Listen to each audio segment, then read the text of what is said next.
Snake Plant Care Guide: Why Yours Keeps Dying. Snake plants are famous for being tough, but yes, they can die if conditions aren't right. Let's go through the most common reasons and how to fix them. Number 1. Overwatering. Snake plants store water in their thick leaves. If you water too often, the roots rot. The signs? Mushy leaves, yellowing, and sometimes a nasty smell. The fix is simple. Let the soil dry out completely before you water again. Use a well-draining cactus or succulent mix and only water every 2 to 6 weeks, depending on your climate. Number 2. Light problems. Too little light and your plant just stops growing. The leaves stretch out, get floppy, and look weak. Too much direct sun and the leaves can burn or bleach. The sweet spot is bright indirect light, like near a sunny window with a curtain. Number 3. Wrong soil or pot. Regular potting soil holds too much moisture. That's bad news.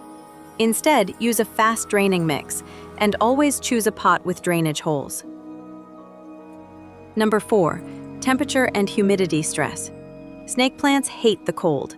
Anything below 50 degrees Fahrenheit or 10 degrees Celsius can damage them. As for humidity, average household air is perfect. Don't overthink it. Number 5. Pests and disease. They don't get sick often, but mealybugs and spider mites do happen. Look under the leaves and around the soil. If you see them, wipe the plant down with neem oil or insecticidal soap. And number 6. Neglect versus overcare. Here's the truth. Most snake plants die not from being ignored, but from being fussed over too much. They like a less is more approach. Now, if your plant already looks rough, here's how to revive it. Cut off mushy or yellow leaves. Pull it out of the pot and trim away any rotten roots. Repot in fresh, dry, well-draining soil. Water only when the soil is bone dry. Place it in bright, indirect light, and then wait. New growth can take weeks, but it will come. Final rule of thumb: when in doubt, don't water.